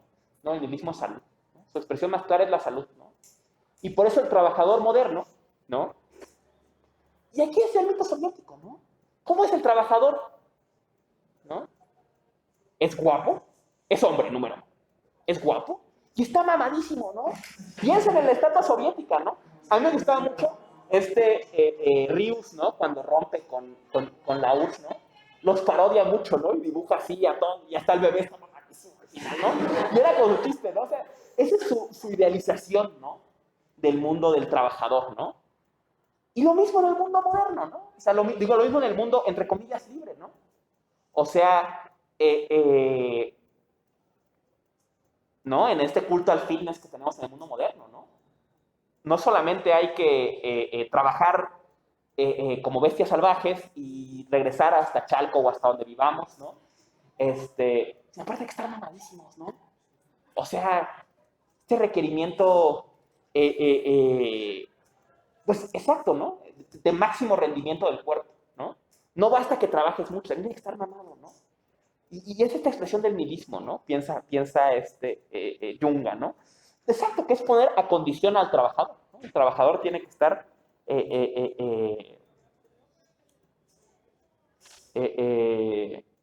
a condición, ¿no? Otra característica, dice, es la reducción, ¿no? Dice, el mundo tiene tendencia a reducirlo, a simplificarlo, ¿no? Y esa reducción se expresa como especialización, ¿no?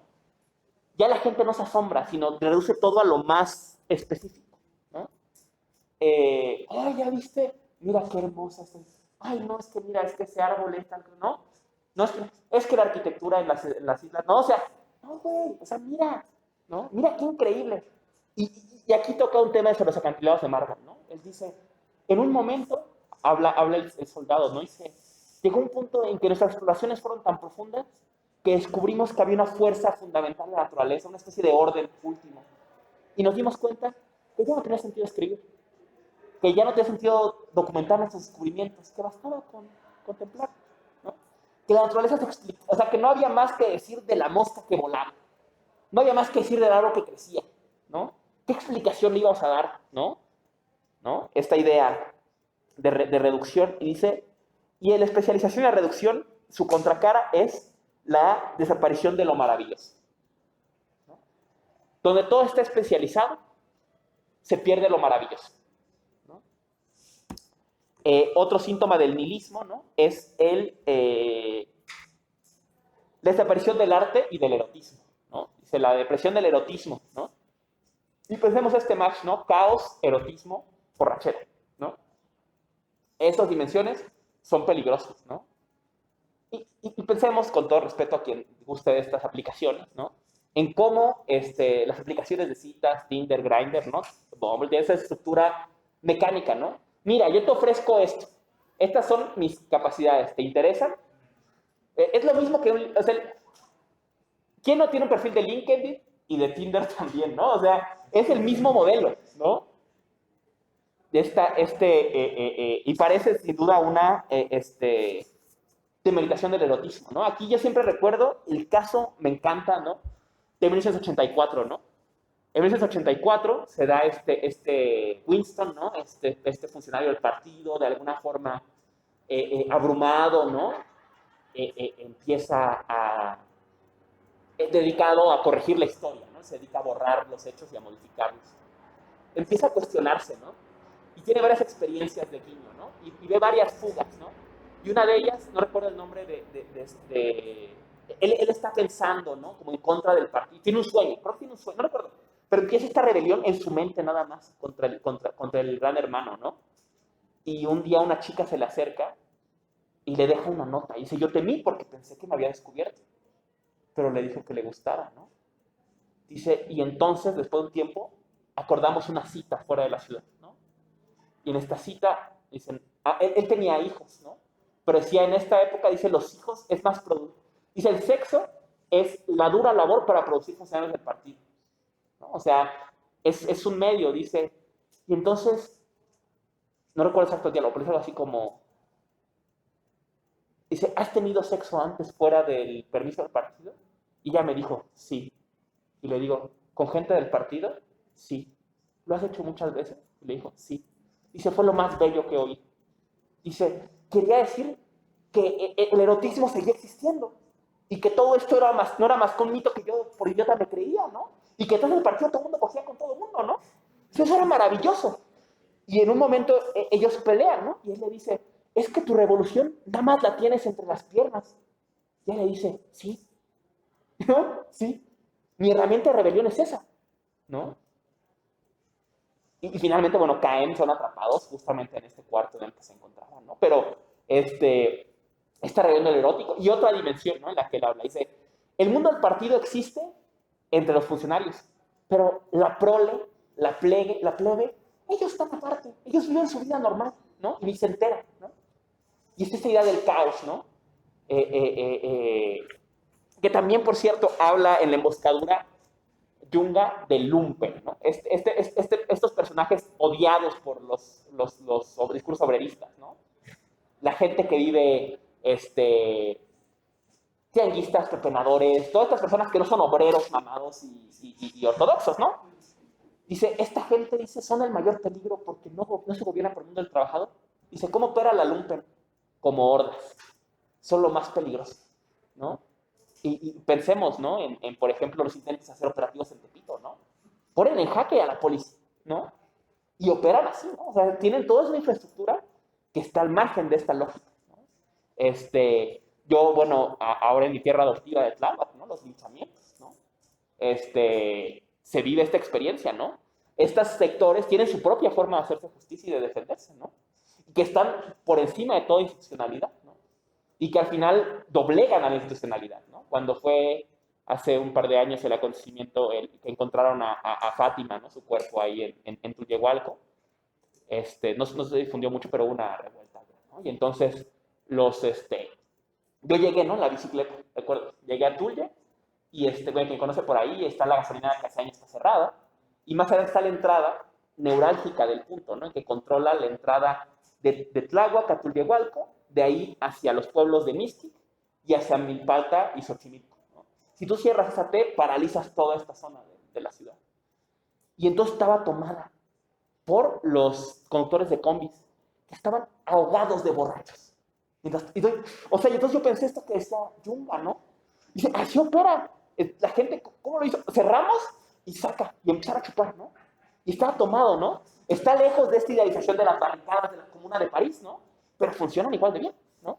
Y al final forzaron a que el alcalde fuera, y el alcalde dijo algo mal puesto, y entonces una chica le dijo, ah, sí, porque aparte estaban las feministas de Turquía organizadas ahí, y entonces una pum, lo voltea de un golpe, le saltó un puñetazo al alcalde, no al alcalde, sino al ayudante. Y se armó una golpiza. O sea, pero y todo coincidió con la Feria del Amaranto, ¿no? Estaba la Feria del Amaranto atrás. En fin, una cuestión interesante. Pero recuerda estas lógicas, ¿no? Que dice viven al margen de esta lógica del trabajador, ¿no? Y son por eso tan peligrosas, ¿no? En fin, volviendo más allá de esta experiencia, ¿no? Volviendo al tema. Dice, el nihilismo se caracteriza por el estilo del taller. No, esta imagen es poderosa. Imaginemos un taller, ¿no? Claro, no un taller mecánico típico de nuestra colonia, ¿no? Imaginemos estos talleres así, pulcros, ¿no? Piensen en esta pared que tiene las siluetas de las herramientas pintadas, para que las herramientas siempre vuelvan a su lugar, ¿no? Todo está ordenado, listo para trabajar, ¿no? Dice, esta es la lógica, así, como Heidegger imaginaba que la lógica de la modernidad era la lógica de la tienda de conveniencia, de la estación de servicio, como una gasolinera con un Oxxo, digamos. Así tratamos a toda la naturaleza. Aquí Heidegger dice, es como un taller. Todo está en su lugar, ordenado, pulcro, listo para ser usado, ¿no?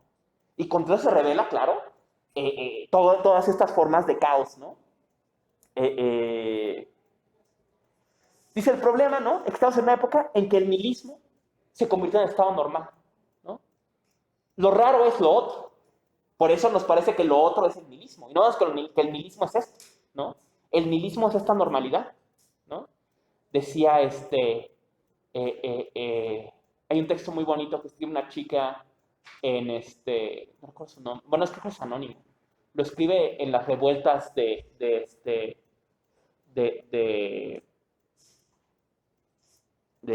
Seattle, ¿no? Cuando el G20 se intenta reunir en Seattle y se da esta revuelta que impide que se reúnan, ¿no? Ella escribe, ¿no? Muy bellamente, ¿no? Dice, nos dicen que somos criminales, nuestros criminales son ustedes. Dicen, nosotros cerramos calles, peleamos, dice ustedes, ¿cómo decía? Decía, ustedes nos matan con hamburguesas, que nos hacen daño, con trabajos que no nos gustan, con casas que no nos sirven, y los criminales somos nosotros, ¿no? Y dice algo así como, prefiero morirme comiendo gas lacrimógeno aquí que volverme a comer una hamburguesa de McDonald's otra vez, ¿no? Y es como esta idea, ¿no? De la normalización, ¿no? Lo criminal es lo normal, ¿no? La normalidad es lo criminal. Y aquí recuerda mucho una frase de Benjamin, ¿no? Dice Benjamin en Tesis de la Historia, ¿no? El estado de excepción se volvió la norma. Ahora hay que encontrar cómo crear el verdadero estado de excepción. Y eso se extiende a toda la normalización, ¿no? O sea, cómo este mundo moderno tiene la capacidad de apropiarse incluso de sus espacios de disidencia, ¿no? O sea, ¿no? O sea, la gente rompe aquí en las marchas. Perfecto. Ponles algo para que rompa, ¿no? Pon aquí la valla, ya está, ¿no? Pintan aquí, pon alguna pared que se despinta. Aquí grafitean, pon que Comex los pague para que pinten, ¿no? Aquí patinan, ponles un parque para que patinen y no lo hagan en la calle, ¿no? O sea, tiene esta forma de subsumir sus formas de fuga, digamos, ¿no?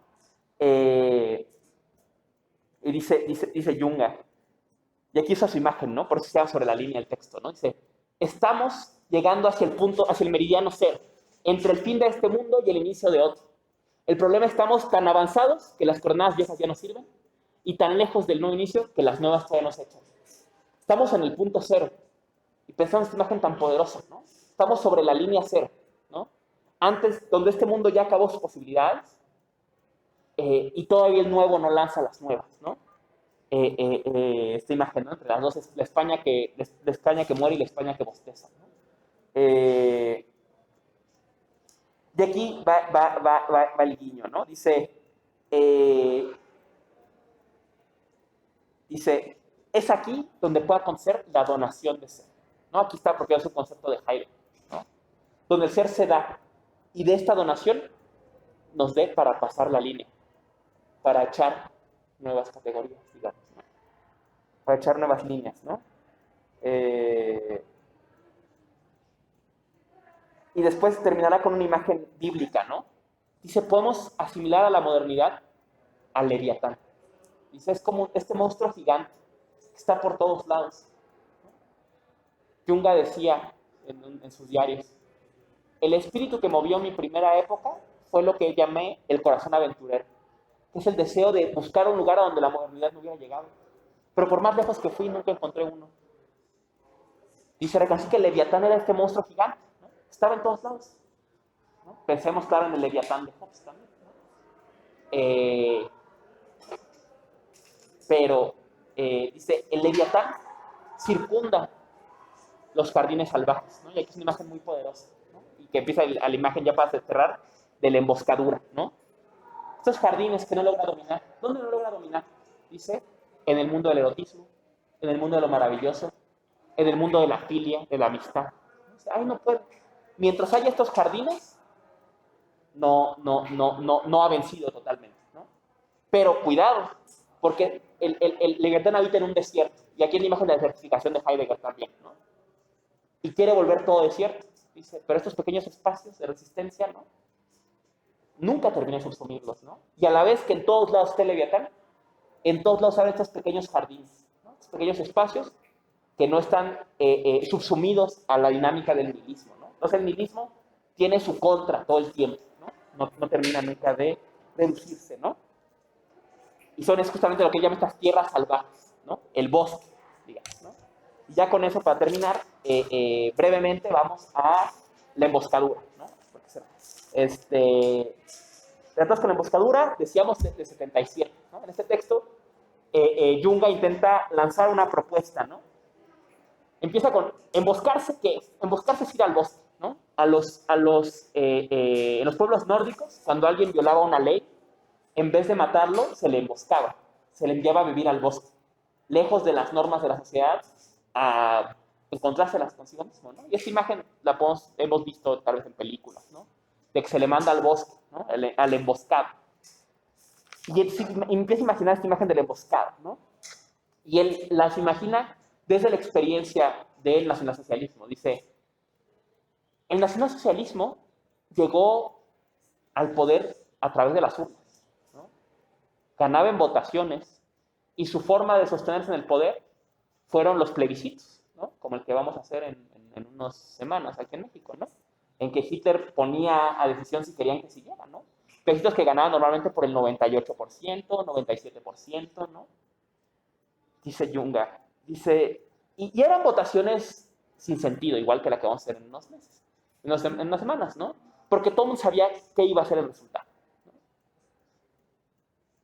Dice, e incluso, dice, pronto, había un dicho, decía la gente, yo podría votar delante de todos porque ya saben qué puse, ¿no? Como jactándose de que votaban por Hitler, ¿no?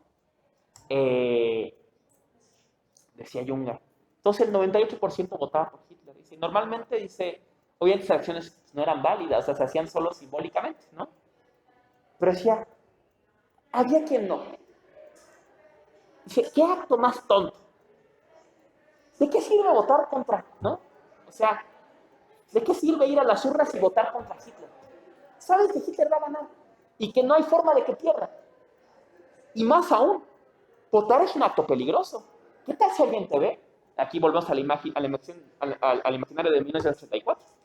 ¿Qué tal si alguien te ve este acto subversivo tan ridículo como votar en contra de Hitler? Y un acto que no sirve para nada. Y aún así, dice, el 2% votaba en contra. Dice, y aquí está la nueva figura de la modernidad. Dice, habría que simbolizar a este personaje que es capaz de casi absurdo decir no. Todos dicen sí, yo digo que no. Dice, este personaje es el mayor peligro del tiempo moderno y es el emboscado. El que se sale o escapa de este mundo ordenado de la modernidad, ¿no? Y aunque todos digan que sí, dice que no. Dice, este es el personaje peligroso. Y aquí usa una imagen, bueno, primero una cita sobre el emboscado. Está en la 44. Dice, leo y salto un poquito. En el hecho de irse al bosque, de emboscarse, esto es, en el que en adelante llamaremos emboscadura, contemplamos la libertad de la persona singular dentro de este mundo. Además de esto, es preciso describir la dificultad, más aún el mérito que hay en ser en este mundo una persona singular, ¿no? Este relato es el individuo que se hace de emboscarse. La emboscadura crea dentro de ese orden el movimiento que lo separa de las formaciones zoológicas. La emboscadura no es ni un acto liberal, ni un acto romántico, sino un espacio de juego de pequeñas minorías selectas. Estas saben qué es lo que viene exigido por nuestro tiempo, pero saben también algunas cosas más. O sea, el emboscado es quien entiende la dinámica de este tiempo y a sabiendas de ello no la acepta, ¿no? Vemos un poco una versión política de la dinámica heideggeriana del paso atrás, ¿no? Sí te entiendo, pero yo no. No cuenten contigo, ¿no? Como decían los pueblos indígenas con los debates con los curas españoles, ¿no? Entendemos su palabra y decimos que no. O sea, no es que no te entienda, entiendo, no quiero eso, ¿no? Ese es el emboscado, ¿no? Y aparte dice el emboscado es este regreso al individuo, ¿no? Y que rompe, dice, la estructura zoológica, ¿no? ¿Cómo entender esta frase? Después la usará la imagen del rebaño y el lobo, ¿no? Que los rebaños van, ¿no? Siguen su camino, ¿no? Y así las masas, ¿no? Pero en las masas siempre hay lobos. Dice, y algunas ovejas, cuando se alejan del rebaño, se vuelven lobos también, ¿no? Porque no sé, y aquí entramos en este imaginario anarcoindividualista de los años 90, ¿no? De los lobos, ¿no? De los lobos solitarios, ¿no? Que andan contra el rebaño y todo este tema, ¿no? Aparece en Jung esta imagen, ¿no? Dice Jung, entonces, hay tres tipos, tres figuras, digamos, en el mundo moderno, ¿no? El soldado desconocido, el trabajador y el emboscado. El soldado desconocido es Jung. Es el personaje que ve este mundo moderno desde antes, o sea, desde esta sociedad premoderna, lo ve como extraño. El soldado que va a la Primera Guerra Mundial y no entiende por qué se pelea así, que ve este mundo trabajador como extraño. El trabajador que lo asume como suyo, que lo reproduce, que cede su voluntad al proceso total, como dice Heidegger, y el emboscado, que lo entiende y le dice que no, ¿no? Son estos tres momentos, digamos, ¿no? El soldado desconocido, el trabajador y el emboscado. Dice, el mundo del trabajador está construido sobre el miedo. Dice, hace falta una significativa disminución del miedo para emboscarse. Tienes que dejar de tenerle miedo a la dinámica del mundo moderno, a romper el orden del mundo moderno, para devenir emboscado, ¿no?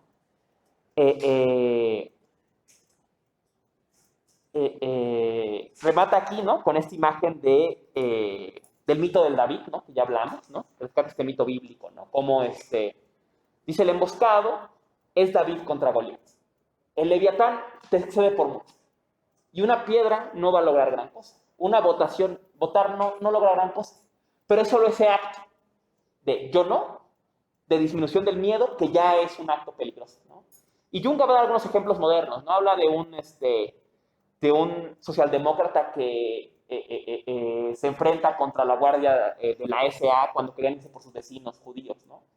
Perdió. Sobra decir que se le acabaron las balas y lo mataron.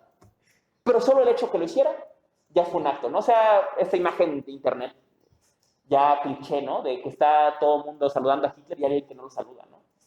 Son actos insignificantes, ¿no? En el sentido de insignificante que no, al final no tiene ningún efecto, pero que es un acto sobremanera subversivo porque te embosca, ¿no? Alguien que dice, yo no.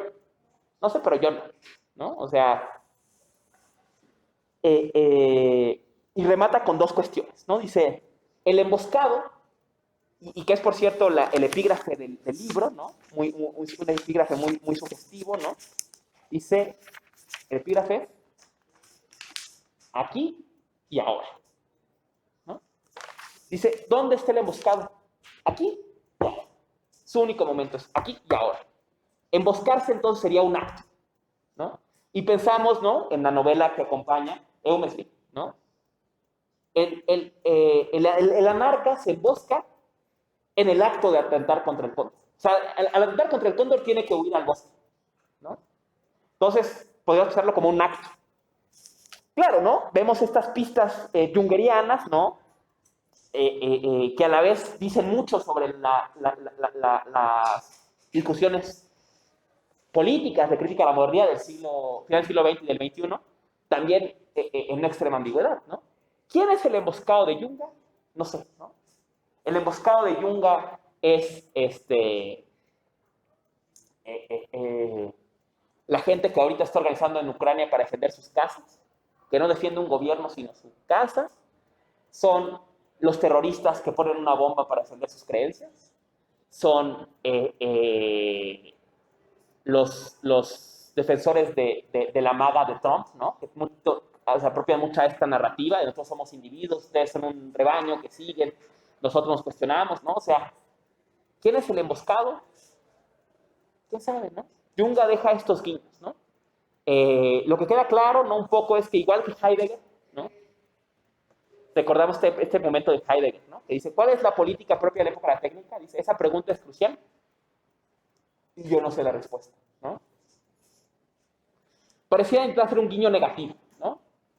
Lo que sea que nos saque de la modernidad no puede ser más continuar con su lógica, ¿no? Y dice Heidegger en su Presentación de la metafísica, no hay una acción, creo que lo veo en ese pasaje, no hay una acción que nos saque de la modernidad, porque la modernidad es el tiempo de la acción. Entonces, ¿qué acción nos va a sacar de la modernidad? No hay, diría Junga, un movimiento de masas que nos saque de la modernidad, porque la modernidad es la época de las masas. No hay un movimiento de trabajadores que saque de la modernidad, porque la modernidad es la época del trabajador. Claro, podría decir con Junga, no hay un acto de movilización total que nos saque de la modernidad, porque es la época de la movilización total, ¿no? No hay un acto de guerra que nos saque de la modernidad, porque es un acto de guerra ya mismo, ¿no? Entonces, deja esta determinación negativa de esta agenda política, digamos, ¿no? Crítica a la modernidad, ¿no? ¿Qué es la alternativa que proponen? Queda en lo ambiguo, ¿no? Y otra cosa es que nos presenta un reto que ellos mismos, o él mismo reconocía, que es como, igual que estamos en una época en que los poderes se confunden, ¿no? Habría que reconocer cómo este relato se confunde, ¿no? O sea, insisto, ¿no? El emboscado puede ser el tipo que mató a los manifestantes en Estados Unidos para defender un negocio, ¿no? Él se emboscó, rompió contra la dinámica de lo vigente y desde un acto se afirmó y defendió lo que él creía, ¿no? ¿Por qué no hacer el emboscado, no? Entonces, es el peligro del emboscado, ¿no? El emboscado al final es una minoría peligrosa. El emboscado al final es un terrorista, ¿no? Y subvierte el orden establecido. Pero ¿en qué sentido lo hace? Es el reto, ¿no? En fin, aquí Junga, antes de pasar a si quiere comentar, preguntar algo o lo que sea, próxima clase vamos a ver, salimos de la modernidad occidental y vamos a la India, filosofía de India. Una introducción muy general a la filosofía de India, la idea es que intentamos un poco algunas nociones, vamos a hablar mucho de budismo en lo que queda del curso, entonces como apropiarnos algunas nociones, ir entendiendo cómo se forma esta tradición intelectual y cómo eventualmente llega a Japón y llega a los pensadores de Kyoto, o sea, Nishitani, Nishida, Tanabe. Entonces, para entenderlos hay que entender al budismo, y para entender el budismo hay que entender el pensamiento extremo oriental de los pueblos del Monzón, ¿no? Vamos a ver próxima clase. Sutra Corazón, Sutra Diamante, están en el Mega, pero se consiguen con mucha facilidad. Lean cualquier versión. Las que les puse creo que es mi favorita, pero hay muchas, ¿no? La que les guste. Y lean, creo que ese no está en el Mega, no sé si lo he conseguido, un texto que se llama Cosmologías de India, de Juan Arnao. Está en el fondo de Cultura Económica, creo que está en la biblioteca, y es muy bueno, ¿no? Es una muy buena introducción. Juan Arnao es un gran sanscritólogo, colega muy querido, además ha estado acá con nosotros varias veces. Hizo este libro que introduce, digamos, a las tradiciones, al Vedanta, al Samkhya y al budismo esotérico, ¿no? Entonces puede dar una idea muy general, ¿no?, de estas cuerpo de creencias, ¿no? Entonces, eso para la próxima clase, insisto, Sutra Corazón, Sutra Diamante, y si pueden revisar Cosmologías de India, de Juan Arnao. También otro texto muy bueno en general, les recomiendo dos más transversales a estas tres clases que siguen. Hay un texto que se llama Zen, de Raquel Bouzo, muy bueno, una historia, una introducción al Zen en general, pero tiene una pequeña historia, ¿no? De la India, de China, de Tailandia, de Vietnam y de Japón, ¿no? O sea, les da una idea general del desarrollo del budismo en la Ruta de la Seda y del Zen en particular. Y A History of Zen Buddhism de Dumoulin. Vienen dos volúmenes, volumen 1 India y China, volumen 2 Japón. Ese es más largo, pero si les gustan esos temas es de las mejores historias. Y hay uno que nunca he vuelto a encontrar, pero es un documental que hizo Martin Colcott, que vino hace años acá también, sobre la historia del budismo, muy bueno, porque él es historiador, digamos, no es tanto historia de las ideas, sino más como historia dura, digamos, ¿no? Entonces habla como de la historia, de todo este maestro y pasó este año y este año, es muy bueno también. Martin Colcott. Colcott, muy bueno y muy querido colega, hace mucho que no sé de él, ojalá que esté bien.